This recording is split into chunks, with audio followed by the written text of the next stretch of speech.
Téléphone portable, Wi-Fi, quand les ondes émises par nos appareils deviennent un cauchemar du quotidien. Certaines personnes disent en effet souffrir d'électrosensibilité. Elles évoquent des douleurs physiques et psychologiques. Aurélie Crété, bonsoir. Bonsoir. C'est un sujet sur lequel vous vous êtes penchée. Alors quand on parle de personnes électrosensibles, qu'est-ce que ça veut dire exactement ? Eh bien, on parle d'hommes, de femmes et d'enfants aussi, qui souffrent de maux de tête, de nausées, de brûlures ou encore de fatigue, mais des personnes dont les souffrances ne sont aujourd'hui pas reconnues comme dues à ces fameuses ondes. Peu prises au sérieux, voire parfois moquées, ces personnes finissent bien souvent par s'exclure de la société. Mais cela pourrait changer car des scientifiques ont décidé de s'atteler au sujet. Et oui, la science se penche progressivement sur la question.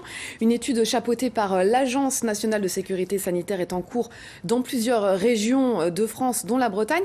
On va regarder le reportage que vous avez réalisé avec Vincent Barse et on en parle juste après.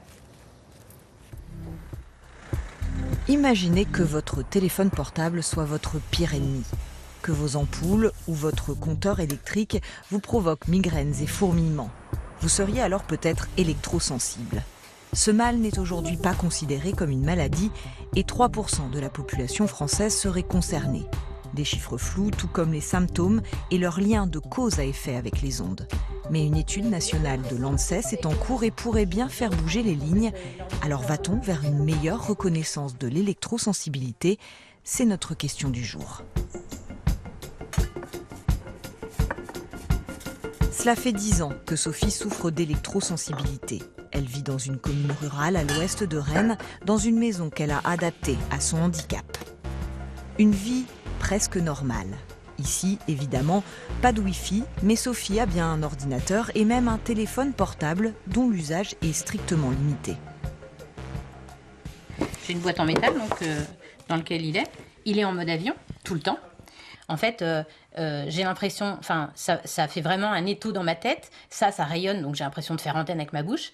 Des clous dans les yeux, un étau et vraiment le sentiment qu'on va tomber dans les vapes en fait. Des douleurs ressenties quand elle sort et qui handicapent son quotidien, même si elle refuse de se couper de la société. C'est clair que le regard des gens, il y en a qui nous prennent pour des débiles. Ceux-là, je leur dis, oui, mais bon, c'est un handicap invisible, mais si je vous le dis pas, vous ne le savez pas. Mais là, je vous demande si c'est possible de couper votre téléphone. Si vous attendez un appel, je vais le supporter un peu. Il dit, je vais appeler dehors. Enfin, les gens, ils sont quand même cool, quoi. Mais il faut leur dire gentiment. Le problème, c'est que des fois, quand on est impacté, on va être plutôt comme ça. Et puis, du coup, les gens, ils vont rien comprendre parce qu'en fait, on va les agresser parce qu'eux nous ont agressés sans le savoir. Et c'est aussi pour sensibiliser que Sophie accepte de participer à l'étude ANSES. Installez-vous, c'est bien. Aujourd'hui, une sociologue et une épidémiologiste viennent la rencontrer chez elle et c'est là le côté inédit de l'étude. Si on avait fait par exemple le choix que d'entretiens, même avec une diversité de scientifiques, mais ne faisant que des entretiens dans un CHU, par définition, sur une question d'électrosensibilité, on filtrait une bonne partie. Donc ça n'apportait rien. Donc là, l'enjeu, ça a été à la fois d'aller à domicile pour éviter toute barrière. On se rend chacun disponible et ça permet aussi de garder la personne dans son quotidien. Le protocole prévoit un premier entretien sociologique, puis un deuxième médical. Est-ce que vous avez des acouphènes en lien avec l'électrosensibilité ? L'objectif, définir les symptômes, les antécédents, pour mieux catégoriser les patients. Très souvent, les études sont négatives. On n'arrive pas à montrer une relation entre la survenue de symptômes et un niveau d'onde particulier. Mais justement, c'est le but de cette étude, c'est de montrer toute la diversité des électrosensibles et que peut-être si on fait des études dans des groupes plus homogènes d'électrosensibles, on pourrait montrer des choses. L'étude s'appuie aussi sur l'expertise de 6 centres hospitaliers, dont celui de Rennes.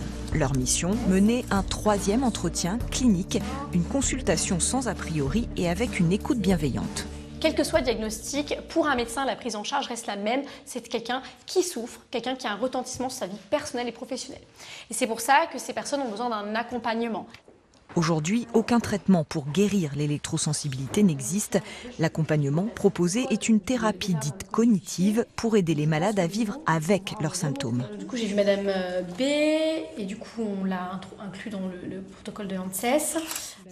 300 personnes seront auditionnées d'ici juin 2024, un échantillonnage d'ampleur inédite. L'idée, c'est qu'on va aller à leur rencontre et ils vont venir à la nôtre peut-être plus facilement. Donc, on va couper un petit peu ce fossé qu'il y a entre la médecine et ces pathologies environnementales. L'idée, voilà, c'est d'aller vers une médecine un peu plus globale et de prendre en compte un petit peu tout ça. À défaut de les guérir, l'étude permettra d'apporter aux électrosensibles une reconnaissance sociétale et médicale, un premier pas essentiel dans une société de plus en plus connectée. Aurélie, vous parlez d'une société, dans ce reportage, une société de plus en plus connectée. On pense notamment au développement progressif de la 5G. Est-ce que l'électrosensibilité gagne du terrain ? Eh bien, en fait, c'est difficile à dire, Inès, parce qu'en fait, le problème, c'est que le lien n'étant pas établi entre des symptômes et ces fameuses ondes électromagnétiques, eh bien, on ne peut pas ranger les malades dans la case électrosensible. On ne sait pas, donc, du coup, comment évolue le phénomène. Le seul chiffre dont on dispose, c'est une estimation de 3% de la population qui pourrait être concernée. Mais les scientifiques pensent que, forcément, notre exposition allant en augmentant, eh bien, le nombre de personnes touchées devrait mathématiquement augmenter.